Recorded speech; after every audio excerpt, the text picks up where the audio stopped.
And we're back. Welcome, everybody, to another episode of Wings and Things with Fidel and Josh. Josh is not with us again today. He left to San Diego. He's out there protesting for the Black Lives Matter, supporting him, wishing him the best to stay safe. He still wears his masks. He still has his gloves. Remember, he is Filipino, so he's scared of a lot of things. So he is very cautious when he goes out there. He stays with his hand sanitizer in the pocket. How do I know? Because he asked me for another one, and I gave it to him. So he's staying safe, guys. So we'll give him a shout out. And we have another guest today, and actually a returning guest, one of the favorites. George, what's up, baby? What's going on? I'm starting to feel like Josh always avoids me when I come in. That's right. Dude, I'm telling you, it was like, I told him, he called me today. He's all like, I'm in San Diego. I forgot. I just have to go do this. And I was like, dude, don't worry about it. And I was like, I'm going to tell him you're avoiding him because he's black. Nah, I'm going to keep coming until he shows up. Right? Yeah, no, he wanted to come. Like, he was happy we postponed last week's to this week because he was going to be here. Right. But he's actually doing the protests. Okay, well, so more power to him and anybody out there. Yeah, he's involved. John is involved. He was here last week. Right. So they didn't want to go. Did they go to the one in downtown LA or there? Yeah, they went to the downtown LA one. Okay. Yeah, he was there. Josh was there on Saturday and Sunday. Okay, so he was there when things was still a bit wild. Yeah, things went wild and he just bucked it. Yeah, because I know this week it been kind of like mellowed out a little bit. Yeah. But over the weekend, man, there was hitting some things that I shop at. I was kind of like disturbed. I was like, yeah, I hit the 100 store and all down Fairfax. Yeah. I was like, okay, that's interesting. Yeah. But yeah, so I have yet to go. Unfortunately, I have to work. Yeah. My boss, they did say we could get it off. Yeah, I just haven't made it down there. I don't know. As us that are in the psych field, it feels like if we're in the wrong place, the wrong time, our careers are kind of over. Yeah, that's how you kind of like play that weird gray area where it's like I think people can support and advocate in all different areas. Yeah. You know, protesting is one of the many ways to really try to be an agent of change. Yeah. So I don't necessarily bash anybody who's going out there. I think it's always great and good. I think that if marching and protest is not your thing, there's plenty of other ways you can do. Yeah. So it's funny that you said that. Well, it's not funny, but when your stores get hit and you know the places. I was watching it on YouTube last week and I was like, that's Santa Monica. That's a prominent. That's like 3rd and 4th Street. I was like, dude, there's like a burger place there, Hi-Ho, that I love going there with my son. I was like, I hope it doesn't burn down. The Van store. That was kind of weird. Like the thing that threw me off out of all the stores that got looted was the Skechers store. I was so confused. I was like, all right, let's slow this down now. How many black folks robbing a Skechers store? None. Like I'm like, okay, now some people just getting carried away with stuff. Like I understand. All right, it's gonna sound bad. I have an idea why people would rob Gucci, Louis, stuff they can't afford. Yeah. But if you rob a Skechers store and try to sell me some Skechers, like I see somebody try to sell some Vans, like they stole from the Van store. Yeah. Like they get Vans for like 2 for $20. Yeah. Skechers too. Yeah, like they give them mad cheap. Like and you're gonna try to put them on offer up and sell them for like $10. I was like, not having it. Yeah, dude. But yeah, it was just a lot of, I think Patagonia. The surfer store got robbed. Yeah. I seen somebody walk out. They're robbing a Whole Foods. Dude, my friend, she told me that they were robbing the Cheesecake Factory. Yeah. I seen a picture of a girl walk out with a Cheesecake Factory. I was like, this would be mad comedy. She just slips and falls and the cheesecake just falls out. But it was like a free-for-all. It was, dude. And it was, I really attribute it to the idea that people have been locked down for 3 months or so, give or take, and then on top of that you have the you have that they're not working. Yeah. The stimulus check that came was like $1,200, and we're talking about 3 months, and we live in California. $1,200 is not even. That's $400 a month. Yeah, and like let's be real, like, and unemployments take a little bit longer than it should to get to you. And I think people were just over it altogether, and people were just agitated a little bit. And I think what happens when you get a whole bunch of people who feel like their back is against the wall, they just start taking advantage of things because they don't know what else to do. Yeah. And it's just a frustration that has boiled up, and that's why you had just random folks out there they just needed a reason to blow off steam.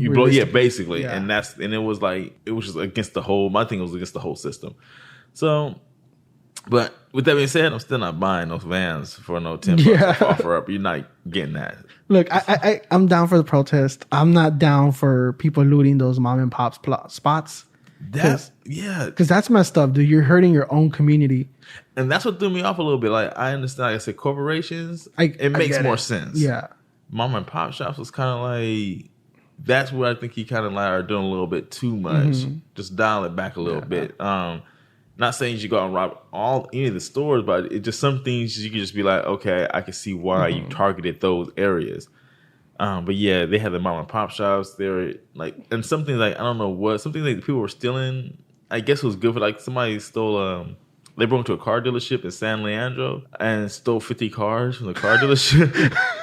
Now, like, yeah, I'm like, that's cool. You could trace that back, bro. That's what I'm saying. Like, it's cool and all because you out there having a good time, but they gonna find them cars. Like, the people who stole stuff from the Apple store, like, this is Apple. Yeah, dude, come on. Of all the things you steal a tracking device. Yeah, for real. It knows the second you unlock it, it takes a picture of it. Yeah, it's a tracking device. Like, it literally can follow you wherever you go, and that's what you decide to run and steal. Yeah, so I don't know. I just like, my thing was, if I was in that mindset to go loot and rob, I'm like, I would have to go with a team that actually knows how we doing it. Like, we're doing it strategically. Ain't nobody taking no pictures of us. Yeah. All masked out, and we're going to hit. No cell phones near us. No cell phones are staying at home. I didn't know cell phones, none of that. And then you go to places, and instead of taking items, go for the cash register. Yeah. But there's only 2 things I would do, or 3 places I would hit. This is all hypothetical, so I'm not self-incriminating myself. With a van, all blacked out, masks, I would hit up a Krispy Kreme, the fresh ones. Just jump through the bag and get all the donuts. Just book it. That's like 3 dozens ASAP. Then I'll hit up a Nike store. Yeah. The Nike store. Now, see, the Skechers, I don't get why people are looting Skechers. You know what's crazy about the Nike store, though? I see somebody post online that they actually hit a Nike store. Yeah. But they didn't get any of, like, the nice Nike shoes. What did they get? They got like, the shoes that you see people, like, mowing on grass in. You know, like those white old people type of shoes. Like, the big sole ones? Yeah, the big sole. Like, they got, like, they got the shoes that people would get. The Cortez? Yeah, they didn't even get any Cortez. They get, like, the shoes that you got at the...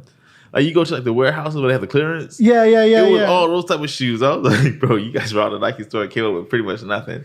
Yeah. Dude, you can get a fucking windbreaker. They're like $120, $130. Why don't you get the windbreakers? Like, I don't know how strategic they were. I think they were just running and grabbing and running out. I was like, beat your teeth. I'm just saying, whatever you do, be intelligent about doing it. We're not condoning you going and looting. We're just saying hypothetically. Yeah, hypothetically speaking, be smart. Yeah, don't go to the Skechers store. Yeah, in life, just be smart. Yeah, just be like, be smart. If the ends don't justify the means, don't do it, because obviously they're going to find out who took what, because they track everything. Mm-hmm. So the craziest one was it was in Santa Monica. It was in Montana, the street. I saw it on YouTube where this white BMW rose up to a pharmacy. Oh, did you see that one? No. And 3 women, what seemed like women, ran out, no masks. BMW still had the license plate on. The cameras caught everything. They ran in, break in, get all the prescription pills, and run out. Yeah. See, now that right there, I understand why people would hit pharmacies too, because those pills go for a lot. Yeah, they go for a lot. Like, if you talking about prescription, because my parents are elders, sometimes if the insurance doesn't cover it, you're talking about $120, $200 a month for a 2-month amount of pills or something. So yeah, I could see that. Yeah, and they probably for all the painkillers. Yeah. And I'm telling you, if we're thinking logically, they went in with their car. Yeah. They didn't take out their license plate. See. In a time of masks, they didn't have any masks. See, all I'm saying is like, for just people in general, you have to use some critical thinking. Yeah. I understand that critical thinking is not really taught as thoroughly as it was in school. I don't think it's taught as thoroughly as it was when we were in school as it is now. But some of these folks that are doing it went to school in my age bracket. So I don't know. Maybe I didn't get taught it very well either. Maybe just common sense. If you're going to do something, do it. Especially if it's illegal. Yeah. You'll try to evaluate your whole situation before you go in there. Because I seen a girl, she did something like I forgot what it was. It was in New York, but she did something, and apparently it caused injury to 2 or 3 police officers. Oh, shoot. And now she's charged with attempted murder on 3 officers. Oh, shoot. Yeah. So all I'm saying is, I understand you guys are upset. Fair enough. I'd say I'm upset just like everybody else. I'm just, because I'm a therapist, I just process things differently. I learn how to process things. Mm-hmm. But just be smart before you guys make life-ending decisions before your life even begins. For real. That's true. Well, one thing I do remember reading was you were saying if you do want to hit up corporations. I remember a bunch of high-end retail stores got hit. Someone went into the Louis V store. Oh, yeah. And they stole like over $80,000 worth of bags. That's you know what? I ain't saying nothing, but see that right there, the person knew what he was doing. Or she knew what they were doing. Whoever did it knew they had a plan. They came in hot. And realistically, too, you can't track purses, I guess. And you can sell them. You could sell them. Now, trying to prove that they're real is a whole different story. Well, once you open up the seal in the bottom of the bags, they have the stamp in the inside, like Louis V bags. Mm-hmm. So I have a few friends that actually do have Louis V's. They do. You don't have the authentic receipt in the little envelope they give you, but you do have the authentic seals inside. Oh, yeah. So you know it's real. I never bought one. Yeah. Well, dude, I haven't either, but everyone I buy is fake. But I just know a few friends that I've met around. I ain't never bought a real one. They show you, like, they open the bag and they'll show you the crease in the inside. Oh, okay. Yeah. Makes sense now. The bottom. Now I know how to check if somebody tries to sell me a fake one. Yeah. And when I was in Kenya, they had a whole bunch of them. Oh, really? Mm-hmm. I was like, I should get me a Louis bag. You should have. Yeah, I was thinking about it, but I was like, I don't know. I said, we are closer to France than America is, so maybe some real ones trickle down here. My wife was like, on the street, they're going to sell a real Louis Vuitton bag on the street. Yeah. I was like, yeah. Have you heard the brand Panerai, the watch? No. It's a like high-end watch. It's the cheapest one I've seen is like 18,000. The most expensive is around 45, 50,000. Oh, the watch. It's really nice. It's like if I had that kind of money, that would be the watch I'll have. Okay. And the only people you see them are the super rich because they're not flashy. Mm-hmm. They're just super handmade, advanced watches. They're like super nice inside. Okay. I only have one friend that has it because his dad's like loaded. And one of my other friends went to China and he got one for like $300, authentic but with no Panerai stamp. Oh. Because they steal them, but it's the same people that make it, so it's 100% authentic. It just has no stamp. That's cool. So he has a $40,000 watch, but he got it for $300. It just doesn't have the brand on it. Oh, so it's like when they do when China does mass productions of things, they just So they just come up on them and sell them on the side. It's from the same company. Yeah, it just doesn't have the stamp. Like the engrave in the bottom. Yeah. They don't have and that. In the front, they don't have it because they didn't get to that part. They just stole them. And then they sell them on the side. Okay. All right. Well, hey, you know what? When you have this big gap between the rich and the poor, people gonna start doing things to however they need to survive. And that's why I say I'm very just mindful about how I criticize certain people and just try to understand where their mindset is, because survival is what people are going to do. They're not just sit there and waste away. Yeah. And adapting and surviving, it's a reason why we're here. Right. We're designed to adapt, and those that adapt tend to thrive. Right, and it's kind of like my loose way of explaining how evolution plays a part in life. Now, I'm still not a firm believer, probably never will be, that we came from monkeys or any type of primate. I don't believe that. However, I do believe that throughout our lifespan, the lifespan of humankind, that our bodies and what we go through and how our makeup is and what we eat, how just everything, all that entails has changed in order for us to survive. Yeah. I do believe that we become more adjusted to our environments and just things in general. We just kind of like learn to adapt, and we're still doing that to this day. Even when you work with people in mental health, you notice that they have created schemas and thought patterns for them to survive, and that is kind of what you're working through. And even that's why a lot of times people don't really understand like what actually happened. But in order for them to get to the place they are right now, all these different thought patterns were developed in the course of their life so that they could survive. Yeah. Well, give us a little bit of background on your education, just in case we go in depth. Okay. Yes. So I am I got my master's in marriage and family therapy from Pepperdine, and my bachelor's actually is in the bachelor's in arts. However, I always been like a pretty big history buff. Like I love history. Yeah, like a lot. Same here. I would have majored in history, you just don't get paid for it. So I was just kind of like trip out. I used to be a history major in undergrad. Oh really? I'm 2 classes away from having technically an AA in history. It's just I love history, but I'm like, dude, this doesn't pay. Like, what am I gonna do with a history degree? Right. So I actually switched over to art, which is like even better. It makes zero sense.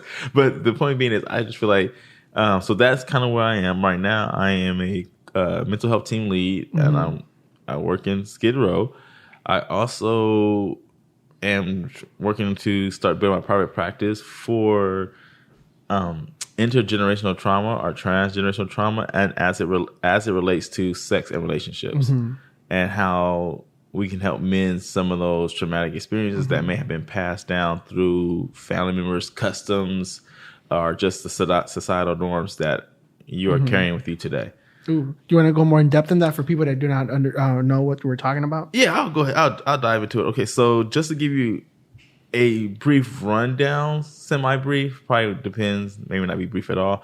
What I'm referring to is called epigenetics, and basically what that is it is just how your DNA can change based on traumatic experiences that you have been through, and it changes very early on. So some of the problems or barriers or issues that you have to this day may not necessarily be because of you. It may be something that your mother or grandmother passed down, or your father or grandfather passed down through their DNA. And something that scientists have observed is that when your grandmother is pregnant with your mother, and your mother's developing her eggs in her womb, your grandmother's DNA and your mother's DNA are now creating your DNA. So if your grandmother goes through something very traumatic, not only does that affect your mother, it's going to affect her eggs inside of her as well. And so by the time you come out, there are things that you may respond to things, or you may have high anxiety, or you may be very prone to PTSD or depression because of just how your DNA makeup was based on what your mother and grandmother passed down to you. Now, I'm not trying to blame women because I know I'm using mother and grandmother. To flip over to the father's side, or let me finish with my last statement for mothers because it makes a little bit more sense when I flip over to the father. When the mother comes out, after the mother's development comes out the womb, the DNA makeup that has been spread from the mother to the grandmother to the mother as it pertains to the egg stops. Nothing else DNA gets passed through until the mother is pregnant with another child. Then in that child, the embryo starts to get all the stress and anxiety or happiness or joy, whatever the mother is passing to it. The father only has a little bit different. The DNA stays. It changes because since sperm continues to rejuvenate and the male continues to produce it, then their DNA is constantly changing. So until the sperm fertilizes the egg, that DNA is going to, anything that traumatic that happens to that father, or to that boy growing up to be a man or whatever the case might be, his DNA is constantly changing. And so to throw me on the bus is, if he experienced a whole lot of traumatic experiences in his life and does not get that fixed, he's pretty much passing all that over to the egg. And so a lot of times we'll see certain things that will pop up in our lives and we don't know how to explain it. So I tend to try to encourage people a lot to just kind of like tell their story, because once you understand someone's story, you understand why you behave the way that you behave. And my parents, they're very open about telling their story. They're not really open, but they share their history a lot. And I know a lot of cultures don't really do that. Especially about bad things. You just get told what to do and what not to do. You never get told, hey, this happened to us, therefore don't do this or don't do that. One of the things that I learned, it was, I guess, fairly recently, I was privy to it because I think my grandfather did mention it, but I didn't really realize it until I talked to my mom again about it. Because for some reason, I kept thinking he was from St. Louis for a long period of time. Don't know why I got St. Louis. But reality is he was from Tulsa, Oklahoma. And he was there when what's it called? When they did the bombing of Oklahoma bombing the buildings? Like 92, 93? No, when they had that black neighborhood that was bombed. Oh, my bad. Yeah. It was like even further. He's 1921 or something like that. So he's way back. So he was there, and when they call it like Black Wall Street, where it's like all these wealthy black folks that have their own neighborhood, doctors, lawyers, physicians, teachers, everything.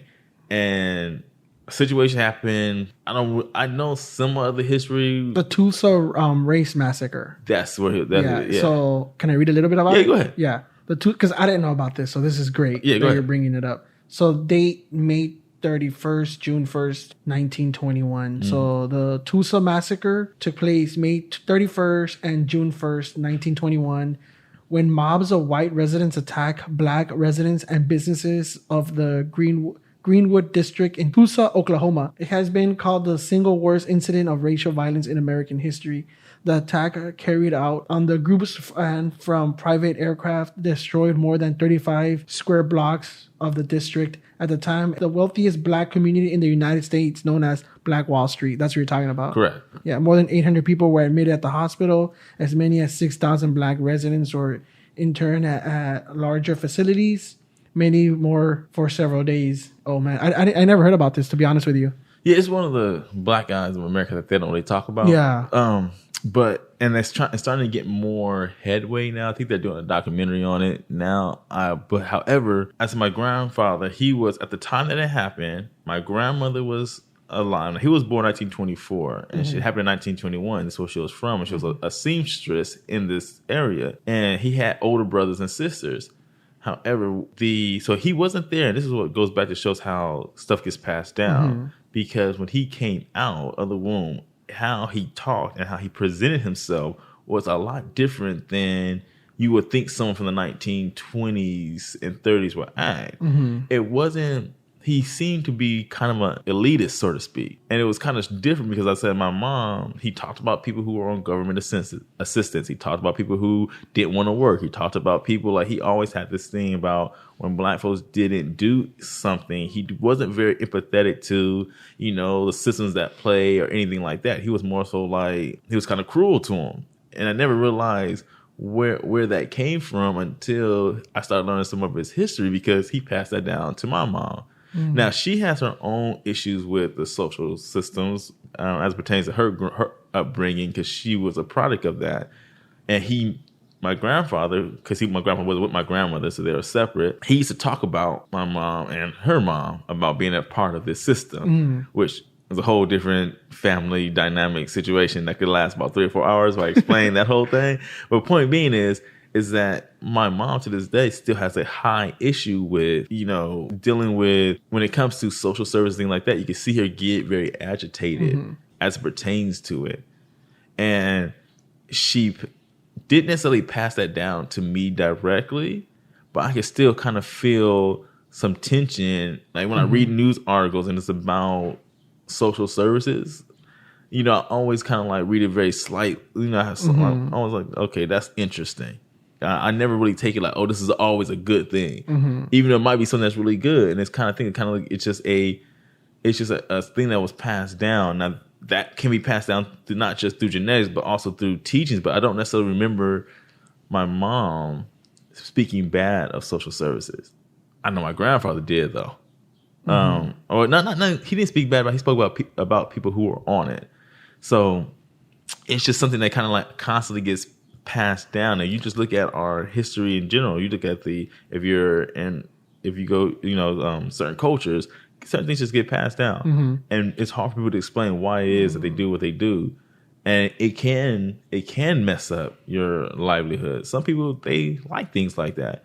Some people who are very traditional like to keep things very traditional. Other people who don't have a struggle growing up in a very traditional household, when the parents are strict, not really strict, but that's the way they go. So when that does occur, it can affect your relationships as it pertains to other people, with your families, because this is something that you have always known. And living in America is very challenging to understand the different cultures, because sometimes we don't understand all the different cultures and why it is that certain cultural groups do this, other ones do that. And even though we present this like, come on, we accept everyone, the reality is we may accept you, but we may reject your culture. And that's kind of where we're at today. which is why you have, a lot of turmoil going on, and will continue to go on until we get to a place where we can accept everyone's culture that actually comes here. Yeah. So I don't even know how to answer your question. I feel like I just went on a long ramble right there. No, it's great because you're actually talking about your history and your personal history. Right, yeah. Yeah, so. And that's kind of like what I think. I think that in a sense, if we want to grow as a nation, I think people should not forget their history. Because once you forget your history, then you're going off what the history that they have told you about yourself is. And I don't think that's necessarily beneficial. I think that, 'cause I also expressing this at the job, that's like majority, I would say probably 90% of the people that are in the United States are from an oppressed group at one point in time. If you don't forget that you were oppressed and how it felt when they oppressed you, you'll be less likely inclined to oppress somebody else. But that's not the case. Like the Italians. They're one of they're my main example. Yeah. The Italians, when they came over here, especially from southern Italy, you were considered black. And they kind of threw you right there in Harlem and in the Bronx. And I think A Bronx Tale is like a clear depiction. That movie's a clear depiction of what it's like, how the Italians are trying to separate themselves, and how they did it. They was like, hey, we're not black, so they're going to drop their language. We're not going to speak Italian anymore. We're going to marry someone with a non-Italian last name. We're going to make sure we speak English. We're going to make sure the Southern Italians were a bit darker, so they wanted someone lighter. And in that process, in doing that, they lose their Italian heritage and they become quote unquote white. Yeah. And so, like, because I have a theory that's kind of controversial, I was like, I don't think that how I view white supremacy, so to speak. I think it's more so the idea of becoming white makes you a supreme or a superior person. Not that you are white. I think it's just that idea, and you'll see it in pretty much every culture in the world. The lighter, the better, no matter where country you go to. When I found out that Japan had one of the highest rates of purchasing bleaching cream, that threw me off. I was like, I don't know why they bleaching their skin for. You know who does that too? India.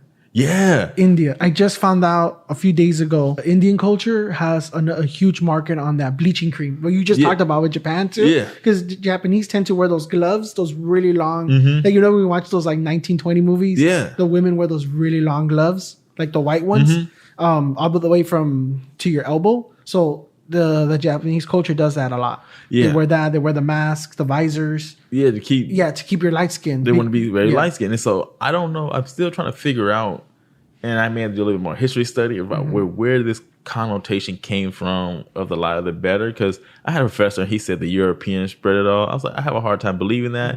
Because he was like, well, why? I said, well, if you look at the Bible, Moses' wife was Ethiopian or dark skin, and his sisters used to talk about why did Moses marry that dark skinned woman. So it clearly was way before Europe was colonizing everything, and that even before the Spanish, even before all that, so it was a thing forever, and I just can't really figure out. It's right there. Pretty much that's it. Like it was a thing forever, and so like I don't understand what it is that makes it about the color of your skin that makes you so different. And I don't know if that's just the easiest thing to pick apart, or is it the actual culture that people are afraid of? But since they don't want to say, we don't like them over there because they have quinceañeras, that sounds kind of like ridiculous. But if you say we don't like them because maybe they speak Spanish, it makes it a lot easier to identify something. Like, Dude, when you just said that, the quinceañera thing reminded me of that Cat Williams joke. He's like, the quinceañeras. He's like, you don't like Mexicans? So that what? You don't like partying? He's like, no one parties harder than Mexicans. He's like, I got a couple of stories I don't mess with. I love them, but I don't really mess with their parties no more. Now, back when I was like 20, I used to go to all Latinos parties. It'd be good. I kind of like my history with them is like this, right? So it will start like at 6:00. Yeah. Right. And then, obviously, you're Latino, so you probably could, you'll just add in what if I miss something. So it starts off with like at 6 o'clock, the family's there. The abuela, the abuelo, everybody's there. The tia and Theo, and everybody's kind of like there. And then they're making the food and sitting around. And it's like a beer or two flowing. Nothing too serious. Everybody's hanging out. 6 to 10 is like the good time. And then my experience was from 10 to 12, family situations start to be talked about. And then you got one Theo over here, man, another one. They kind of get into a little altercation or a fight. The grandma comes out and cusses everybody out or tells them to knock it all off. They sit down, they kind of sulk in a little embarrassment, or one will leave. And that's like 10 to 12. Then it's like 1 to 3. They start cooking again. And then the party starts all over again. And I'm like, and that's like 1 to 3. And then like from 3 to 6, it's kind of like the wind down where it's just like everybody's just still kind of partying. And then, and like, it's seen as if from 3 to 6, more people are coming. Like all the cousins that were at the clubs that were coming late show up at that time. So it's like, the second wave comes, and I was like, yo, I've been here for 12 hours. It's like from 6 p.m. to 6 a.m. I can't do this Friday and Saturday. And then he's like, my friend be like, oh yeah, my other cousin's having a party on tomorrow. I was like, wasn't she just at the party that we was at last night? And he was like, yeah, that's why she left early. I said, 4:30 is not early. 4:30 in the morning is not early. It's not early. That's like, she probably went home to get to sleep and to start the whole day. I was like, you know what? This is cool in my 20s. I'm 31 now. That's definitely not going to happen. Her body will burn out. The first day. I'm tired at 10. Yeah, dude. Same. I don't be that dude like, we're going to be watching America play the Chivas in a minute. Just sit on the couch and just not worry about nothing.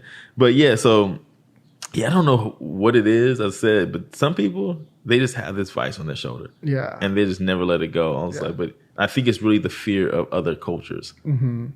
I think that goes back to your first topic, epigenetics, where there's like these fears of like other different things like creatures, right? And that leads to being scared of things that look different, animals, and then there's tribalism. Right. Talking about 2,000 years ago, there's different tribes. Right, they tend to look different, automatically become enemies because you're fighting for a limited amount of resource, and I think that just stayed. No, and you're right, because they mentioned a study where they had these rats, and they had the rats attached to these little electrical things. Oh, shoot. And what they do is every time they release a smell of peach blossoms, and every time the rat would smell the peach blossom, it will shock the rat. So they kept doing this to the point where when the rat smelled the peach blossom, instead of going to it, the rats run away and hid. Now, rats, the generation of rats, like every 5 months, they have more kids or something like that. What they were noticing was that not only did the rat's children that didn't have the electrical shock when the peach blossoms came out, ran away, was the rat's grandchildren did the same thing. So that'd be the third generation. The third generation learned that when they smell this, get away because it's dangerous. Yeah. And they're saying that since rats have a similar DNA to us humans, which I think is still weird. But since they have a similar DNA structure, they're saying that, hey, this could be what's going on inside of us.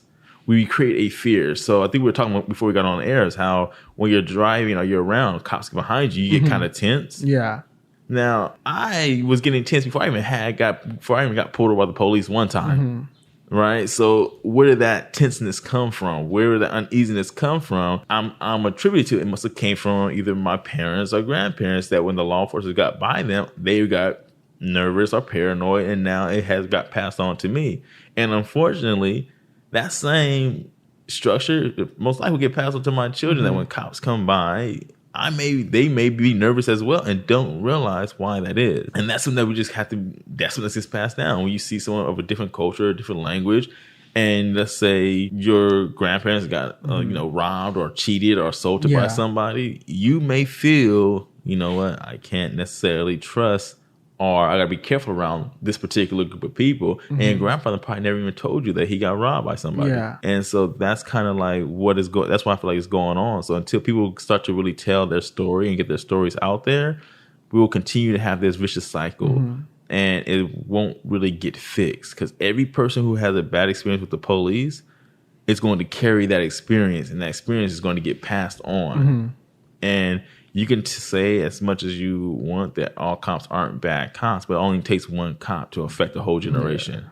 Or just ruin your life. Right. And now, your whole family tree from that time forward is going to be affected by that police officer's interaction. Yeah. So, and as I said, it's kind of weird. One of my really close friends just got sworn in as a police officer. Oh, nice. Yeah. And it's like, I know they're in a rock and a hard place because, well, I feel like it's a small town. We pretty much know majority of people in town. So you kind of like arresting people you know. It's like one of those like TV shows, huh? Everybody kind of like knows you. So, and if they don't, they get to know you really well. Yeah. Like, especially I think his family's kind of like well rooted in the city. Yeah. So his last name's kind of known. So like, oh, hey, yeah, put your name back. By the way, you catch the game last night. So I don't know how the conversation goes, but I'm just saying that it's just in general. Like, I think that's all it really takes for someone to really pass on this fear of the police, or not just the police, of people.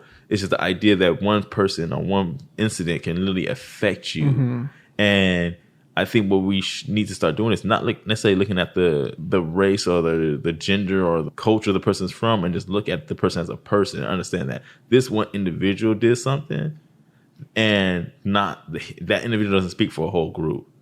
And I think that's kind of like one of the more challenging things. And as a therapist, I always say what I say is easier said than done. So we can work on trying to get it done, but it's not an overnight fix. It's not. It's literally like just stating the issue. It's like putting a math problem on the table. Say, here's the math problem. We haven't even started pick up a pen or a paper to start doing it. Yeah, that's kind of like why I feel that when it comes to epigenetics and how we're passing our stories and fears and likes and dislikes, we're passing those on to the generations after us. And so that's why I feel that it takes such a long time to overcome racism and prejudice and oppression. It takes a long time.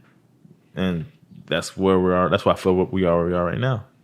Yeah, it reminds me of what you said earlier, where from your grandma to the mom to the child, the third generation. And it's also the genetics and the mentality, you probably get accustomed to one lifestyle and you don't want to change it. So you don't know if one of those, like the old sayings that the grass is greener on the other side. Right. You just assume your life is like that for everyone because you're just stuck in your little circle, which is one thing I hate, where I think it's almost every city in the country, but there's like pockets of just cultures. Right. And they're rarely mixed. So right here, like, let's say there's K-Town in Los Angeles. Right. There's little Tokyo. There's like the upper middle class white people. Then there's the blacks, and then the Latinos. And it's just a mixture, right? Like where I live, it's a few blocks down is 100% Latinos. My block is mostly Muslims. So, really? Yeah, the front people are Cubans. They're Cubans. They're like hella Cuban. But if you go that way, they're all Muslims. Really? Okay. Yeah, they're all Muslim. They're like the nicest people. Like they kept to themselves. On Saturdays, you do smell the hookah in the air. Like they're like just everybody's. You see everybody outside their house just smoking hookah. Right. So it's just pretty cool because my mom likes walking out, and she's like, "Oh, they're always smoking." And I was like, "Oh, it's just tobaccos, flavored tobacco. It's their culture." She's like, "Well, it gives them cancer." And I was like, "Yeah, but that's like not our business, just go for a walk," type of thing. But I think if there's more mixture, it will change in genetically. Not genetic. I'm sorry. It'll just change the perception of different people. Like my son, I love that one of his friends is Muslim. I love that he has Latino friends. He has a little white friend. He has Asian friends, and I also bring him to. Like when we go to events at Pepperdine, he's met you, he's met everybody. Right. He's met Jasmine, so he's getting he's literally getting the melting pot of America. Right. He's met everybody. And I feel like a lot of people don't get that experience until they go to college, if they go. Right. And when they do go, I still think a lot of colleges still represent kind of what stereotypical America is, depending on what college you go to. Now, to go to your point, though, I do agree with you that, if it was a bit more diverse in the cities, maybe the problems will start to decrease. But I think that goes back to how things were constructed back then, where you had redlining, where the reason why you have a Chinatown, because that's the only place they let the Chinese live. And the K-Town and the little Tokyos, they only could live in those areas. And so, and think about it, dude. The way you just said it, The freeway's a divider. Yeah. The one side of the 10, you could get robbed. Yeah, and the other side, you can't even afford it. Basically. So the side that you can't, that's like how it is. Yeah. And that's essentially how they did it. And so if you look at and it's been like that since the beginning of the time. Like even in New York, Wall Street was literally built to separate the Polish from the I don't know who the English. I don't know who was on the other side. But well, dude, you when you mentioned the Bible in the Old Testament, right there, cities were divided. If you were Jewish, you were here. Yeah. If you weren't, you were here. They were divided. Like the wells were different timings. Yeah, people would get water. Yeah, so everything was like divided, and it's always like, as I said, and that has been a culture that's one thing that has always been like a big effect on. It's not even like I said in Los Angeles in itself. You're right. If I could say a region, and your mind's gonna click like, I know who lives over there. Yeah, you're not gonna be thinking like, oh yeah, they got good Caribbean food over there. You can be like, oh yeah. That's where the Jamaicans live. Yeah. Like, you know what I'm saying? Oh, that's where, like, I was telling at the job, I was like, man, if I say East LA, only one race is coming to your mind.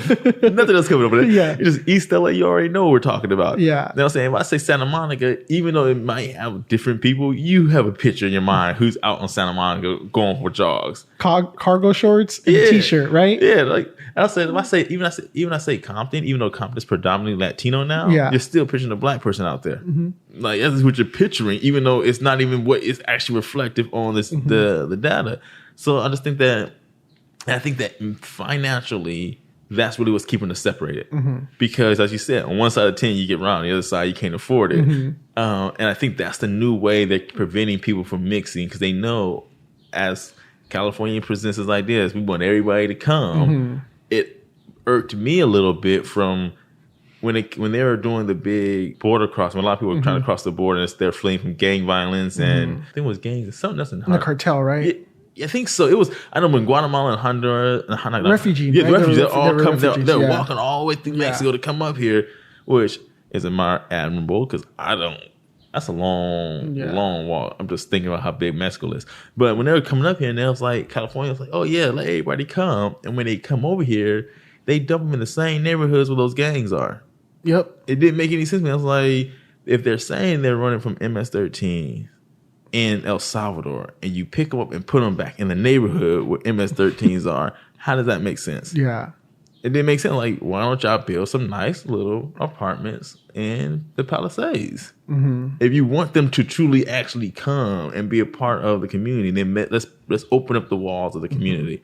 And you get all the Hollywood elites like, yeah, this is outrageous. Yeah. However, can't no one afford to live where you live? And then when you do try to build something, you guys shut it down. And it just seemed very hypocritical to me. Yeah. And so I always had an issue. That's one of my many issues with how California presents one way but acts another.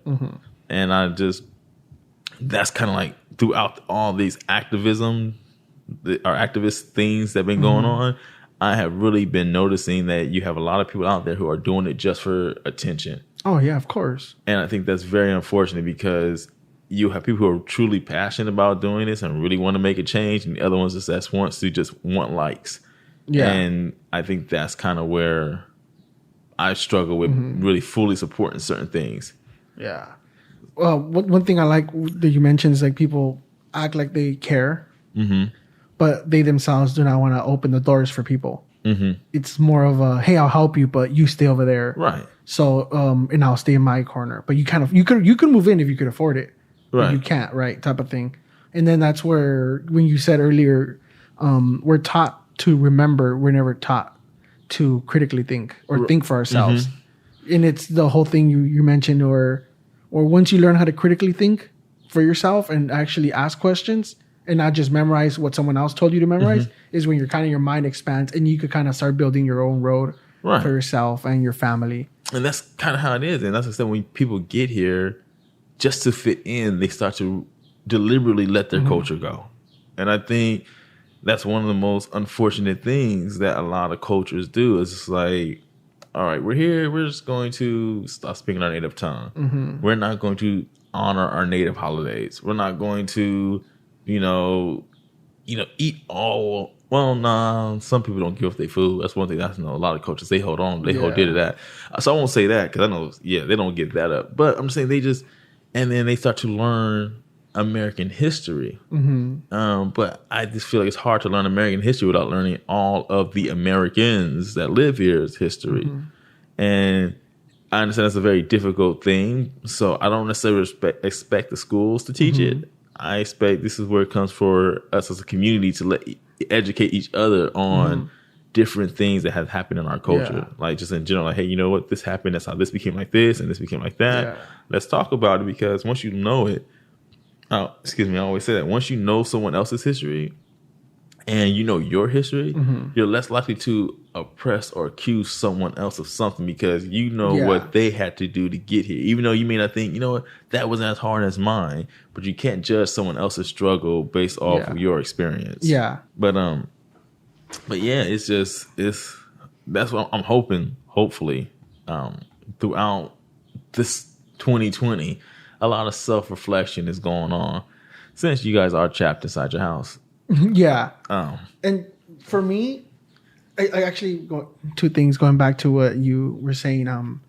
When you gotta learn about your history as an individual, because someone like me, I trace my genes, so I know we have heavy Spanish conquistador blood on me, and my grandpa will tell me too. Okay. We have Jewish blood on ourselves, and through my mom's side, we have Native American blood. Okay. So that's really cool. My sister actually has gone to the tribe in Arizona where our ancestors lived. Like, that's cool. And I was cool. I went with her. She took me because I was like, I don't really want to go. And I kind of know about natives. They're kind of like, why are you here with us? Like, they don't like outsiders. Yeah. They're reclusive. Yeah. They like to keep things tight knit. Someone that is fairly dark went in, and I wasn't accepted. I was told by a young girl saying, why are they here? They don't belong here. And I said, and I thought to myself, I can't get mad. It's true. This is, even though I'm like a small percentage, it's true. This is literally their land. They grew up in that. I didn't. Right. And all I was doing, they were having a game night and they were selling food. So I was buying food. I never had like Indian tacos. There's just like a huge ass, like, you know, Mexican tacos? Yeah. They're like small tortilla. Like fit in your palm. Yeah, fit in your palm. You have the meat. You have your guacamole on top, whatever. Yeah. It's almost the same thing. It's just like they said, that's a stupid size. Instead of ordering 5 tacos, we just gave you one huge ass taco. So it's just a big ass tortilla and almost the same thing on it. It's like a burrito, but not wrapped. That's an Indian taco. It's just dope. A huge ass taco. I like that. Because I said, oh, can I get 3 Indian tacos? I was like, no. They're like, you eat 1. And I was like, really? Okay, I'll eat 1. And it's like this big. It's like the tortilla they use for burrito. Oh. But it looks like a pita bread, kind of. It's thicker. It's a little thicker. And it's really good. And I only ate 1. But it goes back to, you were talking about the knowing the history. And if you know your history, you won't be deemed to repeat it, and you won't oppress other people, right? I remember seeing this thing where Morgan Freeman was being asked about Black History Month, and he's like, I don't like that term. He's like, Black History Month is American history, so he's like, he doesn't distinguish it. Right. Where it is Black History Month. Black history is American history. Right. Because technically that's how I always explain it. Like, you can't talk about, I know some people want to, bring down a lot of the Southern history, Confederate flag, Confederate soldiers. I'm always slightly apprehensive to that, because I don't want it to get to a place where you're erasing that part. Because since it is very sensitive to a lot of white and Black Americans about what actually happened, I don't want people to be like, well, we don't want to talk about it, so we're just going to get rid of it, so as if it doesn't exist. And I don't like, hold on, this did happen. This is a part of history. We can't just get rid of it. So, as I said, I don't necessarily agree with them on like state buildings, but I don't necessarily think it need to be held somewhere else, like in Budapest. The museum. Yeah, like in Budapest, they had a whole museum, an outdoor museum of all of the communist statues that they had when they were in communist control. It's just a reminder that, hey, this did happen in our history. You know what I'm saying? And that's what I think that we need to be. Because if you forget it, you're down to repeat it. Are you going to act like it wasn't as bad as it really was? And I'm like, Holocaust deniers. Yeah, like stupid things like that. And that's why, to this day, Germany still has the camps there. Like, they're not going to forget that this actually, and they're not even proud of it. They're like, yeah, this was a bad mistake that we made. And if you ever talk to a German, they are very humble and meek about that. And they the crazy part about this is we're talking to their grandchildren. Yeah. Right? These are like grandchildren talking to, and they're still very meek about the situation. They're like, yeah, that was bad. You know, I have two friends. They both happen to be light-skinned Germans. They were born in Germany, whatever, came over here to the States, did their graduate school. And one of them is ashamed to be German. Right. She says she says she kind of talks more about her grandma's side of the gene, so she could be Italian. It sounds cool to be Italian, right? Yeah. When you think Italian, we think of pasta and tomato sauce and stuff like that, right? I know it's food, right? Like you see the accent, yeah, mamma mia, whatever, right? You know that's super racist, but you know what I mean, right? It doesn't have the same connotation. As hey, I'm German. Oh shit. Because it's kind of unfortunate because their history is very rich. Yeah. It is just like that 20-year period literally has defined a country's history over 2,000 something years. And the reason why I talk about other things because there was a book that I read called King Leopold's Ghost. And in that book was about the king of Belgium who colonized the Congo. And he was talking about how cruel he was to the Africans in the Congo. And the only reason he got exposed was because the Germans went down there and he accidentally killed one of the Germans that was down there. And the Germans said, all right, we're going to go to war. And literally said, either get it together down in the Congo and stop doing whatever you're doing down there, or we're just going to take you over. And that's literally one of the reasons why the travesties that was going on in the Congo stopped was due to the fact that the Germans actually came in. Another wild fact is... But what year was that? Ooh, 18... It was around after slavery. It's like 1890 or something like that, or 1900s. It was fairly recent before World War II. Oh, okay. Or World War I. It was World War I. Yeah, it was fairly recent. It was like in the 18 something, like if you look at King Leopold's Congo, it'll give you the years he reigned over the Congo. And it's also one of the reasons why the Germans probably... King Leopold's... Well, Google's listening to us, so as soon as I put King, it gave me the whole... You know how it works. Yeah. He actually, that's why he like blitzkrieg. That's why Germany, one of the things was to go through Belgium because they kind of like didn't really get along. Another thing is a lot of American quote unquote history, our culture, it came from the Germans. Like, think about it, we eat hamburgers and hot dogs. That's what people think of American food. Yeah, it's not. Both of those things are German. Yeah. And so I just think that for me, when you talk to Germans, they're very humble and meek about their and beer. Oh, and beer, yeah.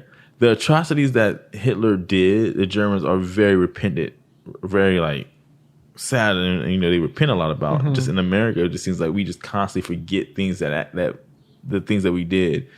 We forget that the natives literally got pretty much wiped out. 90-something%, yeah, right? pretty much wiped out, and it's just kind of like you rarely even hear about anybody actually even talk about them. Yeah, nobody. Like, no one acknowledges that. Well, that's why I was kind of like they never talk about them. So. Actually, I've actually side note, I've actually because I love this. I googled the King Leopold's Ghost, so I'll share that right now to everybody. But when you said the Native Americans, they're very prideful about staying 100%, and just like the Spanish, they have this gene pool tracker because they want to keep 100%. So they do mix with other tribes. But so they won't be sleeping with their like distant cousins. They ask what tribe, what's their last names, and just their last names because it's like broken into the syllables. How many syllables it has? So each syllable is like a part of their history. Oh. So if they matches one, they can't because that means they were connected at one point genetically, like they were related. And I learned that from this Apache dude I was chilling with, and this is when I was in Vegas. That's cool. And it was one of those Latino parties because my friend I went with is Mexican. Yeah. And it was one of those, we got there, we went after the Conor McGregor fight and we were partying at this house and then there was a scuffle. Like two people started arguing and getting whatever. So they left. And then the second wave came in. It was like 3 a.m. That's when the natives come. And then we were chilling outside their house. They were drinking. And from there, he's like, oh, come to my house. It's already getting late. I don't want them to call the cops on you.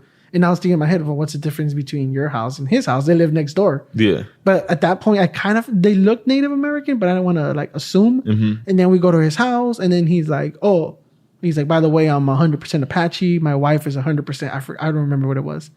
And the difference between their house and my house is I am a Native American and police can't really come to our house. Oh. So he's like, and this is how I get back at the white man. He just starts bumping music at 3 a.m, fucking loud. And then I was thinking, if I was this fool's neighbor, I'll be fucking pissed. I probably would be too. Yeah, and I was like, but fuck it, whatever. Yeah. And he's just out there smoking his blunt.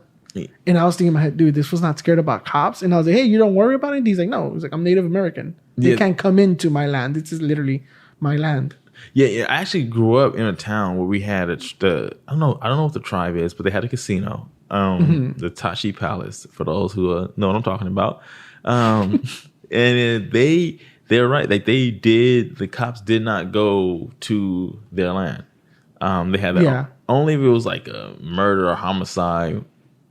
I think the sheriffs went or something like that, but like the local PD did not go. And I think this is some type of agreement they have with the sheriffs.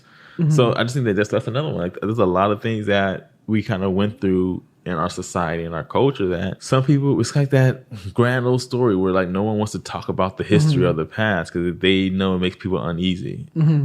And I think these are conversations that we probably need to have to make sure that, hey, it's all right. We know people make mistakes. Some mistakes are just a bit more dire than others. And once those mistakes are made, you just got to atone for them and let's move. And we can start moving forward. Until then, it's going to be just a vicious cycle going in a big circle. Yeah. This reminds me of, I read a book in undergrad where it's a dialogue between two individuals. Mm-hmm. It's kind of like us. It's a black woman and a Latina woman, and they're talking about the history of them. And they in the Mexican culture, she was arguing, saying that, hey, we have the same enemy, which is the white man, and they're better at critical thinking than we are. They're smart to, instead of allowing us to unite and be greater than them, they strategically designed us to become enemies.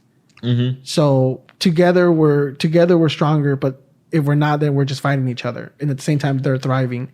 So it's this dialogue, them talking about their history, saying, hey, I'm black, but my heritage, it's African. It comes from slavery. And I was like, and then the woman's like, yeah, but where did they take those slaves? Initially, it was from Spain. From Spain, they brought them to Mexico, from the capital. And then that's how they created the Latinos. It's the mixture of blacks. And then they have this, and then they start talking about the Spanish, how they had these genetic, from your breeding. Yeah. So technically, if you would mix black with black, you could remain a slave. But if you would mix with a Native American, your kids would only be enslaved for 12 years. And after that, they'll be considered free. So they started noticing that. So they started mixing. So it goes into depth how her argument is that we're not so different. Even though, slavery was horrible. I'm not saying that. But you could say that most Native Americans were wiped out from this country. But at the same time, we're not so different as being Latino and black. It's more of it was designed for survival, and at the same time, they created this type of utopia for them where either way we're fighting against each other. We don't have time to see the actual enemy type of thing. And it's like two elders just talking. And then they go into the history of each other's cultures. Like African slaves were sold out by other Africans and sold out their tribes, right? Their enemies, their tribes, other tribes' enemies, right? Right. Yeah, it was they were pretty much, the bigger tribes was just taking over the smaller ones and selling them for money. Yeah. Yeah, it was it's pretty much what happened. And then right here, it was more of a mixture. Like at the beginning, natives weren't seen as humans. And then the Catholic priests started noticing, hey, we could teach these guys. At that point was what I think they were Catholics, right? Yeah, Spain was pretty much all Catholics. All the Spanish speaking countries were Catholics. So they would say, hey, we could teach these. One priest argued to the Spanish church saying that they're not animals. They actually learned. They were able to teach a few natives to read Spanish, understand it, and convert them to their religion. So they kind of say, okay, then they're kind of human. Which is fucked up. And then they did the same thing to the African slaves. Right. So they noticed that when you mix them, they will consider you as 12 years. You'll have 12 years of slavery in your kids, and then they're free. So they'll have like these gene pools to see how pure you are, right, or how Spanish or white you are, right. Yeah. So no, and that's I said that it's something they have been doing for centuries, and I said all that stuff that we're just discussing in an overview, it's constantly being passed. The book right there. You want me to get the go. So this is the book I was talking about: Recovering History, Constructing Racism. What's through the Mexican American and the Indian Black and White roots. Okay.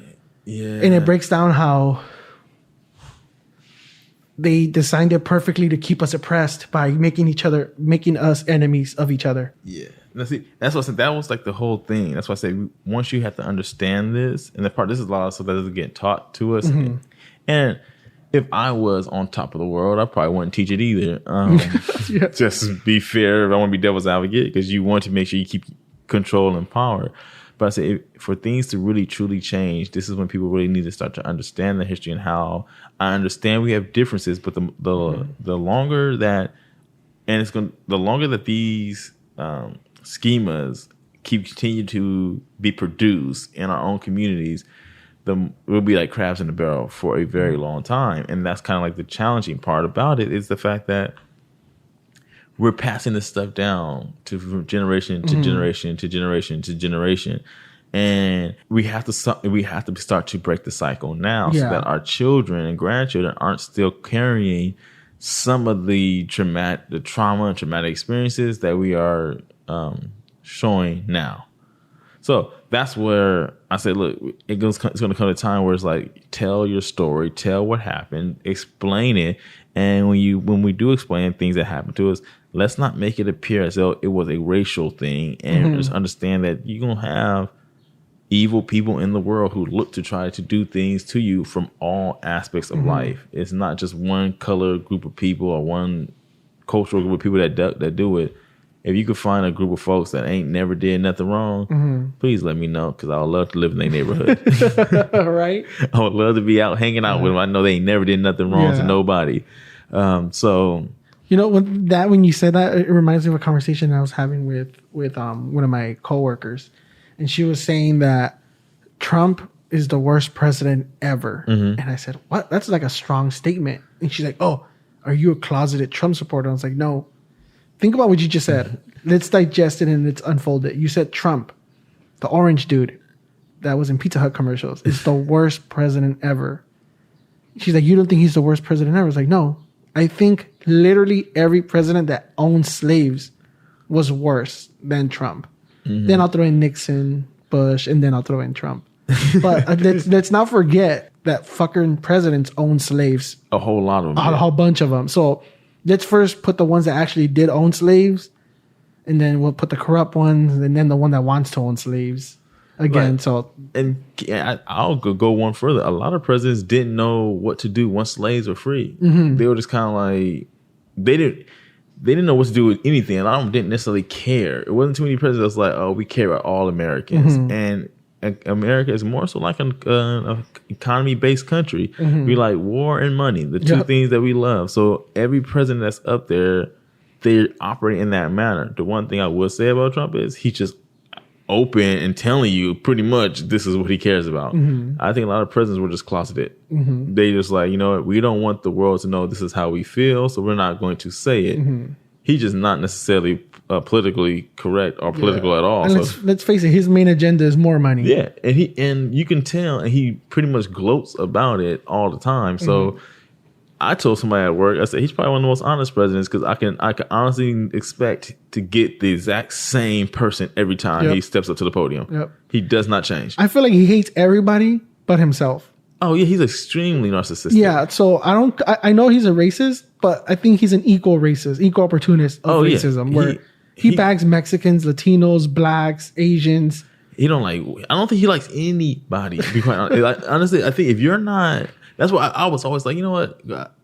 I was the one that said, I don't know if he's racist. He has racist agendas. It's like, how can you not say that? Because I can't see, usually somebody who's racist puts their race above somebody. Yeah. I said, this dude puts himself above He is his own race in his mind. Like he puts himself above. Like I like if you're white and you say something, he attacks you. Yeah. You know what I'm saying? If you're black and you say something, he attacks you. Mm-hmm. If you're Latino or you're brown or you're native, whatever you are, he attacks you if you say something about him. So if you're, and I understand his policies are very racial. Like he puts policies in that attack specific groups of races. Like we're going to try to defund or get rid of the DACA, the Dreamers Act. You know what I'm saying? So a lot of the people who are, but to me, that's like, look, that it's not just Latinos.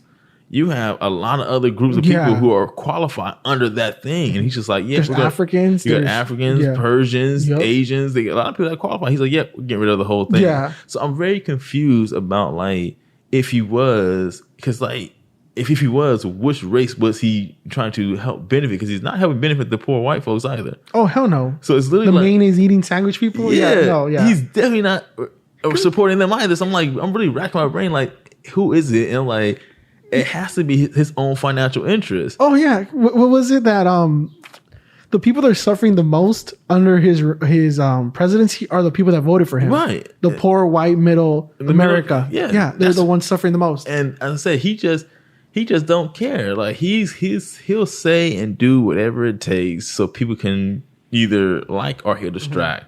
And he knows that. I think this is one of the reasons why I think he probably finagled his way to make so much money. He knows what to say and how to say it to put people against each other. The same thing you were just explaining. They're pitting races against each other. He's just pitting whites and everything that's non-white against each other. He's just like, y'all two have at it. While you guys are fighting, I'm profiting. And as long as I'm profiting, I can care less if you guys, battle to the death. Like everybody that whole border wall situation, every person that actually has won a contract from the federal government has funded or donated to the president. Every single one. Well, I just found out yesterday that Taco Bell is a huge supporter. The Taco Bell owners, the franchise, is a huge Trump supporter. Well, I'm not surprised. And I was like, my friend, she's like, oh, I can't eat Taco Bell anymore because I just found out. And I was like, dude, if you really go into everybody's pockets, you're not going to eat anything anywhere. Never, nowhere you're going to eat anything. They're not loyal to the skin color of the presidency. They're loyal who's going to give them more tax credit. Yeah, like that's all they worry about. So they say, look, Amazon, one of the biggest dudes, they said Jeff Bezos may hit $1 trillion. Oh, yeah, I saw that. Like that. Yeah. And he only builds the city in places where they give him a tax break. Yeah. How you have one of the biggest corporations who pays $0 in taxes? $0 in taxes.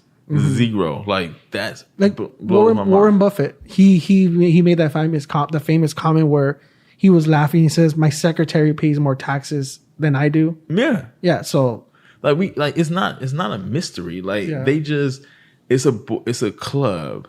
A very rich, wealthy club that they all are a part of that the people on the bottom don't really get in. And I think the United States have always been built on the backs. I mean, built with the minds of the rich and the educated. Because even when the Declaration of Independence and the Constitution was written, no poor folks was in that room. Everybody, if you think about it, if you owned a slave, you had some money because slaves were expensive. Yeah. And you own a plantation, you had a whole lot of money. Most of those dudes in there either own plantations or they had money somewhere. They all was like, yo, we're going to write our rules. And the poor folks in there didn't have no say. Yeah. Like what poor man that was, living off the land as it probably was in the beginning or making shoes or whatever it was, that's sitting in that room saying, let's draft this up so we can build a good country for ourselves. Not one. That reminds me of that Dave Chappelle show episode. Which one? Where they're writing the Constitution and all men are created equal. Hurry up, nigga, make me a sandwich, Frey. Hungry. The Dave Chappelle show? Oh my God. That's the truth. That's what it was. Like you really think about, if you really want to think about how the United States was constructed, even picture this. The United States between the North and the South worked together, right? The South did all the field work or had all the agriculture. The North had all the factories. And they were only talking to each other because they were doing business with each other. Fast forward to post Civil War when the South went broke because they just freed up all the slaves and then they got to pay for everything. The North didn't say nothing. The North didn't even help them. They was like, oh, even the president's like, all right, y'all figure it out. Like that's exactly what happened. And you really think about it. If the slaves were doing all the work, then a lot of the white folks that had slaves or people who were just down there didn't know how to do the work the slaves were doing. Yeah. So who's really getting hired for these jobs? Mm-hmm. So now you're pitting that people who used to be slaves are getting jobs that poor whites used to get, and they're not getting the job. So whites are upset. So they start attacking the slaves because what? The slaves are taking our jobs. Sound quite familiar with what was going on right now. It's the exact same group, just a different color. Yeah. It's no longer blacks are taking our jobs. It's more so Latinos are taking our jobs. And you know, it's funny. My mom just mentioned that a few days ago because she was pissed off because she, I guess she put me, if that could have been me type of thing as a mom. And she was just like, she was heartbroken when she said that, you know, that guy had no heart when George was yelling out for his mama. Yeah. And he still fucking kept a knee in his throat for another, 8 minutes? Probably so. So when the guy's yelling for his mama, you're still there soullessly with your face just with no emotion type of thing. She felt angry, but she's like, I'm happy that they're finally making a nationwide stand because once they're finished with the black man, they'll go to the Latinos, the Asians, the rest of us. So it's just, she's happy, even not the looting and all that, but just the she understands that where it's going, because that's kind of how it is, and hopefully at the end of all this, some real change is made. I have a lot of I'm a pessimistic person sometimes, and I feel that they're just gonna throw some money at us and be like, "Are you guys happy now?" And nothing really changes. So I like what the NFL stars are doing, where they're trying to have the NFL apologize. Yes. For the taking the knee. Yeah, I've seen that. Yeah. I was like, yeah, good luck. But no, I'm saying I'm not going to criticize anything unless you're a politician. I'm going to criticize you because you actually could write laws that could change things. Yeah. But if you're just an organization that's trying to, amend, if you have your heart's in the right attention, or is it about money? Because I have the feeling that the NFL, big reason why they're doing this is because number one, they don't have fans this year. So a lot of people ain't going to the games. And the last thing they need is for people not to watch on TV. Yeah. So I have a real strong feeling that they're trying to get in front. It's like, oh, we're sorry, because if the trend keeps going, they're like, you know what, we're boycotting NFL, and they'll lose a whole lot of money. And they only have 16 weeks. Yeah, and they can't. And we're talking about TV going and fans going. NFL can't do that. Yeah. So, and those huge contracts they have to pay out. Yeah. So they can't do that. I'm telling you, there's no loyalty. Well, the way I see it is there's no loyalty to skin color, but the green color. Oh, all that. That's the only thing. And that's why I said, if you really want to get in with those fat cats up there, go in there with a lot of old money. Yeah. And that goes back to what you just started. When we started with the podcast, was the generational mentality and the way we're brought up. And I think it's important. There's one thing I do tell my son a lot. I have an 11-year-old, and it's funny because I always make fun of him because I call him light skin sometimes. He doesn't like it because he's a lot lighter than me. He has like light goldish. His picture's right there. And I told him, just by you being lighter than me, you're going to have a different upbringing. Right. Type of thing. I told him, you feel comfortable just with a t-shirt and jeans. I always wear button-ups because it makes me feel safer. Right. If I'm somewhere like, oh, he's wearing a button-up. Yeah. He's not up to anything bad, type of thing. That's just my mentality. Right. Is there any empirical evidence? No. I also wear pens in my pocket because it means like, oh, he might be a nerd. Right. What is he up to? Type of thing. But that's just me from growing up, having negative experiences with police officers. But it's me always saying it's not kind of like what you know, but it's who you know, what you do with it. And I think it's treating others. I always go by the old elementary thing I learned in kindergarten. Treat others the way you want to be treated. Right. And it's that basic. It's really that. It's that simple. It's really just that simple. Yeah. And I just think that when people get a little bit of power, a little bit of money, they forget it. Yeah. Oh, yeah. Yeah. And that's kind of that's how I feel that we got to where we are, because what they do remember, and studies show that you remember the negative experiences because that's how you go into survival mode. So, and a lot of times, going back to how epigenetics work and how we pass things on, the things that we receive negatively from our family members, our close loved ones, and the things that we dislike the most are the things that we tend to do. Yep. So that's how a lot of this stuff gets passed on, because you rarely remember the positive things, but you hold on and you repeat the negative things. And those negative things are going to affect someone else. So, and those they'll continue the cycle, because that's kind of how our brains are wired until we become aware of what we're doing to stop that wiring from doing that. And it's that pattern recognition. Abusive relationship, you leave that abusive relationship, what do you end up with? Another abusive relationship. Because you recognize a pattern. Right. It's a flaw, but also a defense mechanism our brain has. And what we're comfortable with. It's kind of like, this is what we're comfortable with. So you'll realize a lot of people that you end up in a relationship with, they're very familiar behaviors as the people that maybe your mother, your father, auntie, your uncle. You'll see the same behaviors. Have you ever heard this saying? Are you with him? Are you with them because you love them or because you're used to them? Right. Yeah, that's what it is. And a lot of times people give you because they're used to it and they don't know how to do. If you and that's sad. Yeah, because here's the crazy thing. Like, I was talking to a coworker and she was like, she broke up with some dudes before because they were too nice because she wasn't used to that. Right now, people may personalize that like, I'm being a nice guy and she still doesn't want me. She wants something else. But reality is the relationship's not going to work. If she is, or they, or the guy is not comfortable with the dynamics, it's just not going to work because the person has to begin to do their own mental change because if they're used to certain behavior patterns, that's what they're used to. That's the only thing they know how to deal with. Yeah. So it's like you want to marry, like you live with your mother or father for, let's say 25 years or 18 years minimum, because that's let's say minimum. How you operate inside that family structure is pretty much how you're going to operate majority of your life. So if your dad was an alcoholic, you're used to be able to deal with someone who's an alcoholic. If you get with somebody who's sober, you may not know what to do. You may think you do, but you may not because you're so used to operating with an alcoholic. And that's kind of where you have to become aware of, like, you know what? I have to fix this. There's nothing wrong with the person, but I'm noticing that I keep getting with these people who spend more money on alcohol than anything else. Let's fix it.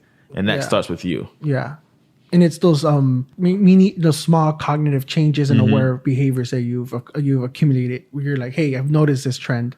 How can I start changing? Right. And it's easy as just changing the environment you're in.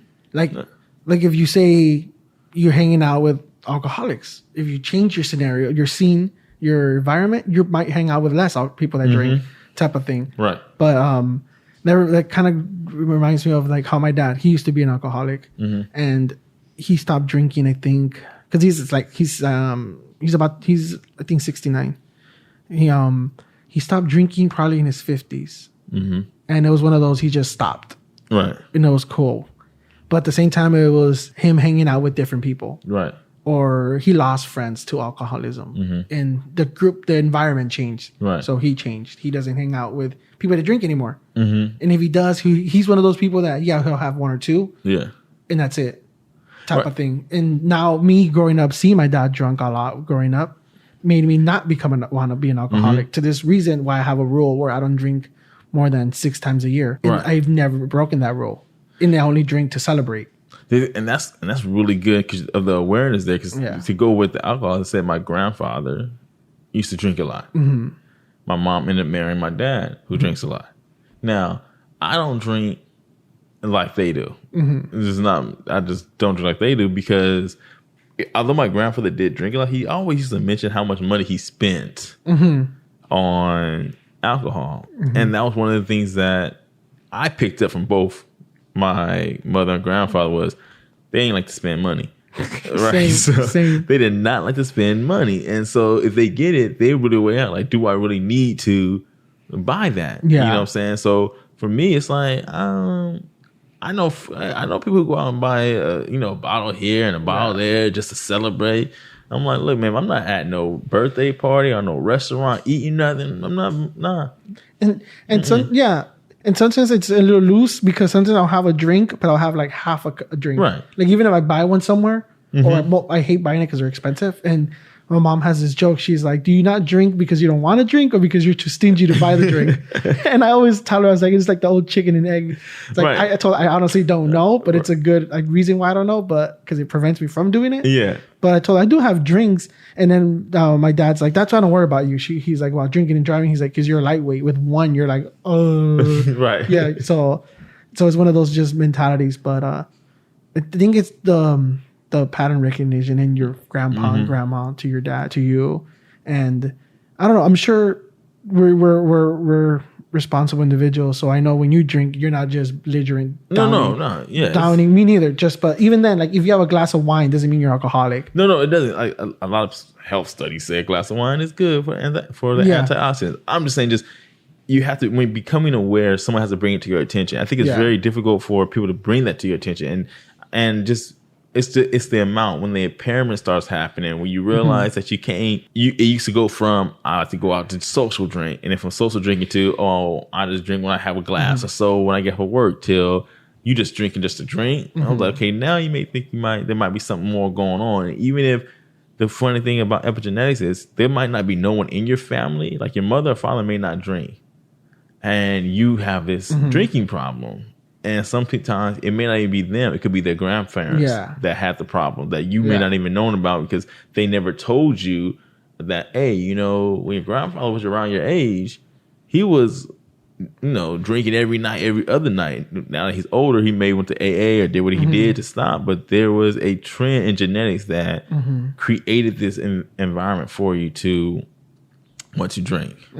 So that's why we say a lot of history we have to understand about not just ourselves, but our family and our family history and just the culture that we come from, because all that affects how our DNA makeup is and what we're prone to and not prone to. Yeah, exactly. Alcohol it's one of those, it's everywhere. So it's one of those you can't go anywhere without seeing it. You definitely not. You can't see a fight without seeing alcohol because it's sponsored by it. Oh yeah. You can't see NASCAR because of fucking Budweiser or Bud Light car. Yeah, it's all over the place, and it's just one of the many vices that people have. Like some people may have gambling addiction, some people want to drink, some people may eat. That's probably my addictive habits. Probably with the food, because I ate before I came here, and I'm like, yo. It's getting close to 12. I was like, I think I'm hungry again. So I'm just saying everybody has their own thing, and I said it all manifests itself differently because I tend to eat, and I think this is, as I said, this is just me throwing it out there because my mom was growing up, she didn't eat. So I may overcompensate now by eating too much. That might be a reach. I'm just trying to throw out, give me any excuse I can. Be like, yo, this is why I eat a lot because, You're justifying it, right? Yeah, I'm catching up from my mom when she didn't eat when she was little. No, you probably just eating because I just like to do it. Yeah. But I think I'm still doing my own detailed research about how DNA epigenetics is passed.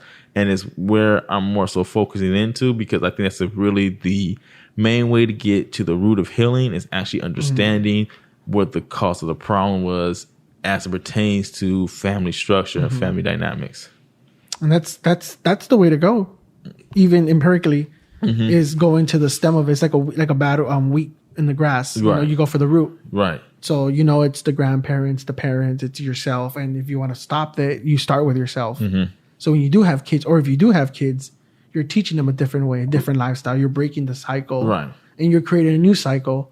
So I always have a rule, which one thing my son says all the time, which I kind of don't like, but I never correct him. He says, "Oh, Dad, you're a good dad. You're a best dad." Like I taught him to appreciate because I didn't grow up with much. Right. So now being good, whatever that means, I always tell him, "Hey, I'm grateful for you." Whatever. I always give him a lot of love. And he gives it back. Right. Which is obviously normal, right? You give it, he returns it, and he always says, "Oh, thanks, Dad. I appreciate this. Appreciate that. I love it. I think you're the best dad." For me, I'm just doing what you said. It's like you're overcompensating. You're doing what you didn't get. Right. So as a parent, I treat it as what I would want my dad to do for me. And now I do have that good relationship with my dad. Right. But it's one of those, it took years. Right. And it does that. That's an interesting thing. I'm glad you mentioned that, because it does take years for that. And sometimes you have to do the healing, because sometimes parents aren't going to realize what it is that they did wrong. And so it does that. You take time to recover and heal that, because your son's going to see that eventually. Also, I think one thing that I kind of advocate for is look, we all are parents. I don't think there's anybody who's here whose parents didn't come up short some way or another. But there are some things they did teach us, and some things that I think some parents now aren't really necessarily ingraining in their children that our parents did. And I was like, all what our parents told us wasn't bad.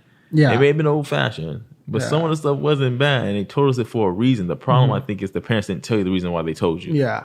And so we were like, well, you know, I'm not doing that. My parents did give me this. I'll make sure my kid gets all of this. And I was like, that's wonderful. But what your parents did give you, give them that too. Yeah. Because that right there could help you become who you are. That hardship, that hard work. Yeah, you just be who you are. I can tell you right now, I hated doing yard work with a passion. Now I have a garden. You know, it's funny that you mentioned that. When I was a little kid, my mom always told me you have to value a penny before you value the dollar. And she would have me clean all of their cars, vacuum, clean the tires. My dad was a stickler. Right. But what he was teaching me was, which I didn't know at the time until later, he said he was teaching me hard work. You'll see the car clean.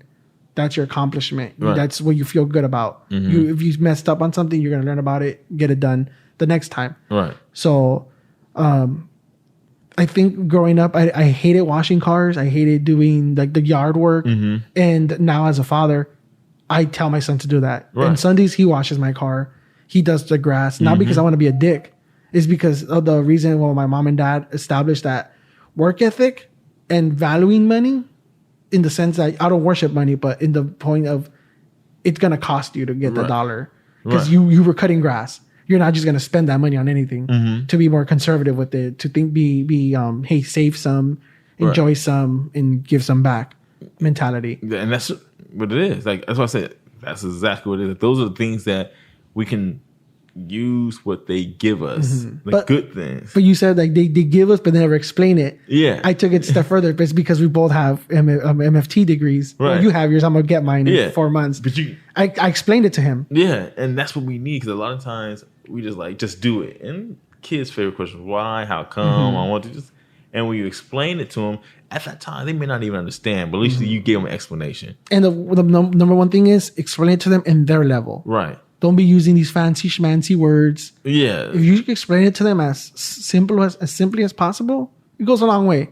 So you'll get less wise. And that's my case right now. You know, he's about to be 12. He's trying to like ask why. Why don't you do it? We're not here for why am I not doing it. I already did it. Let's talk about it. And if you talk back to me, you're gonna get a backhand. Basically, yeah. You still gotta. I explained it to you. You still gotta stay in your place now. Yeah. I'm being open with you. Yeah. Like I'm talking to you. I've explained it to you. And then if you're still giving me something, we're gonna go older school. Right. To that backhand. Don't forget that. Don't forget. I still got some old school in me now. I'm trying to help you out. Yeah. So. We didn't get that growing up. It was do what I say because I said it. Yeah, there you go. No explanation. Why? Because I said it. That's it. No explanation. Yeah, there was that. But it's funny. I was talking to I think this is like a good wrap up. Okay. We're like over an hour and a half. I don't want to take more of your time. But get this haircut because the barbershop. No, yeah. Don't worry. I value your time, so don't worry. I appreciate it. But yesterday we were just talking about pattern recognition and behavior and all that, and knowing what you want. And my friend, she's single. I was talking to two of my chick friends. And then I was like, hey, just food for thought. You're single. Do you want a guy that fucks the shit out of you or makes love to you?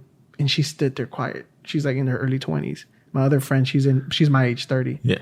And she was in the 23-year-old was thinking. She stayed quiet. And I saw her actually take this question serious, which it was, but I worded it in a funny way. Yeah. Do you want a guy that fucks the shit out of you or makes love to you? She was thinking about it. And then my other friend, the 30-year-old, was like, she's like, trick question. You need to find one that does both. She's like, because sometimes you need to get fucked, but other times you need to get cuddled. And I said, that's the $1 million question. I told her, you nailed it on that. But that's because of more life experience, right? And then my friend, she was like, oh, I never thought about that. Like, and that's balance, what we're going back to. The balance. You need someone to protect you, but take care of you. And we could just keep going in depth. But the way I worded it was kind of dumb, but it had a bigger meaning. You know, and I think that sometimes you throw out stuff like the simplest scenarios or phrases have the most wisdom in it. And I think that's kind of like, as I said, as moving forward, the best thing to do for our future generation is just explain it to them in a simple way to understand why it is they feel the way they feel. They're going through what they're going through so that they can understand. And that way we can easily just start to try to break some of these cycles. Yeah. And I think that's the best thing to do is breaking them and sharing our experiences, our hardships. And we have scars for a reason, even though some of them we can't see them. But just sharing that experience can prevent another individual or a loved one to have those same scars because they learn from your mistakes. And I think we lost that whole generation teaching the lower generation, the younger generation. Yeah, they don't do it as much. Like they say, all traumatic experiences aren't bad. Yeah. It's like if you were going to go to war, would you want to go in the war with somebody who had no experience or somebody who had, a couple wars in their background to guide you? You're like, I'll take the dude who been here before. Yeah. That's kind of what our parents are also passing down to us. Some things like, this is how you survive. Yeah. And that's when, remember during the guest panel with just me, I started it off and then Carolina mentioned it and I was like, if you want to go to war, you have to have a good general. Yeah. And I was talking about just me and then type of thing. Yeah. And Carolina kind of brought up, hey, you always have these analogies of the whole system because I feel like he's one of those few individuals that are taking time he made it, he turned back and is giving back. Right. And reaching back and picking people up. And that's what we have to do as just moving forward. So that's how I feel like we just got to continue to do that. It's a long process, but it's a slow roll. Yeah. So I think we'll end it on that positive note. I hope everybody enjoyed it. Just remember, treat others the way you want to be treated. Any last words, George? Yeah. Not only that, just don't forget where you came from. Exactly. Learn your history and the things that your family came through, and just keep that in mind when you're working with other folks. And other cultures aren't that scary. You might actually enjoy some of their traditions. Yeah. If you want a tip from me, start with the food. Start with the food and then move back from there. You may not like all the music or maybe other things, but the food is hard to sit there and say you don't like none of the food. So I'll go ahead and leave it right there. That's what's up, man. I appreciate it, George. All right. Thank you. Till next time.